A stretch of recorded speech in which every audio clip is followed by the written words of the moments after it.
Olá, querido! Estamos começando uma nova série aqui. Hoje nós vamos ler Timóteo capítulo 6, do verso 17 a 19, que diz assim: Exorta aos ricos do presente século que não sejam orgulhosos, nem depositem a sua esperança na instabilidade da riqueza, mas em Deus, que tudo nos proporciona ricamente para nosso aprazimento.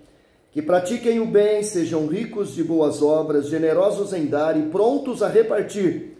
Que acumulem para si mesmos tesouros, sólido fundamento para o futuro, a fim de se apoderarem da verdadeira vida. E a partir de hoje, queridos, e nos próximos dias, nós vamos pensar sobre o tema Uma Vida Simples. O que é viver uma vida simples, uma vida com simplicidade?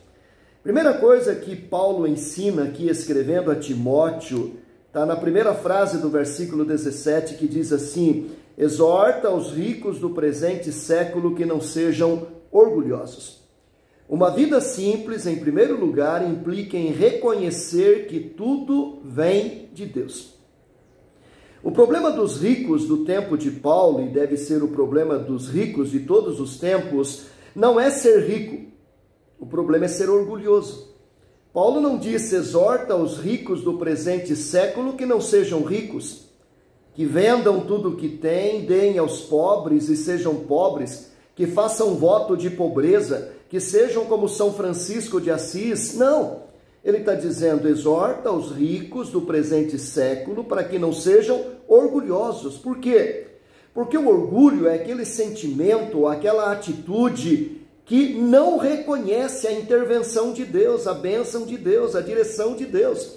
O orgulhoso é aquele que se basta a si mesmo, ele se acha autossuficiente, ele se acha capaz. Foi por isso que Lúcifer, anjo de luz, se transformou em anjo de trevas. Por quê? Porque o orgulho entrou no coração dele. Ele era o anjo de luz, o mais importante, o mais destacado, mas ele achou que era autossuficiente, ele achou que podia assumir o lugar de Deus. E quando este orgulho entrou no coração dele, ele deixou de ser um anjo de luz e se transformou num demônio, num anjo das trevas. Querido, uma vida simples é uma vida que reconhece que tudo vem de Deus.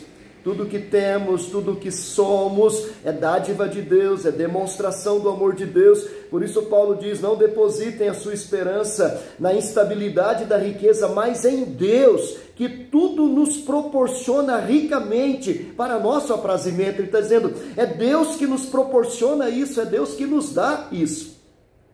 Eu creio que quem entendeu isso de forma muito clara foi José, o menino sonhador, que viveu 13 anos de pesadelo como escravo na casa de Potifar e depois injustamente numa prisão mofa, úmida, fétida. Mas chega um dia em que José se torna o homem mais poderoso da terra. Faraó coloca José como senhor da sua casa e de todo o Egito. Dá a José todo o poder. Diz a ele: veja que eu estou constituindo você senhor da minha casa e senhor de todo o Egito. José se tornou o homem mais poderoso. Em menos de 24 horas, ele sai de um fosso escuro para um palácio. Ele sai do anonimato para ser o senhor do Egito. Ele poderia se encher de orgulho, bater no peito e dizer: eu sou o cara, eu cheguei lá, eu dei a volta por cima. Mas não é isso que José faz.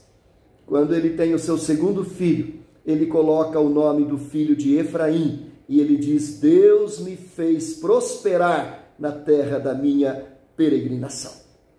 Isso é simplicidade, queridos.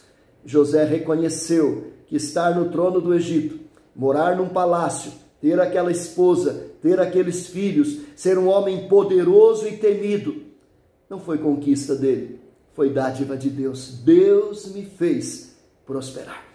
Então, a primeira coisa que eu aprendo é que uma vida simples implica em reconhecer que tudo vem de Deus.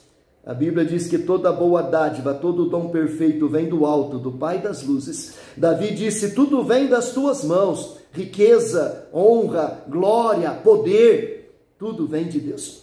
Viva com simplicidade. Pode ser rico, intelectual, abastado, mas reconheça, isso é dádiva de Deus. Que Deus nos ajude, que Deus nos abençoe. Amém.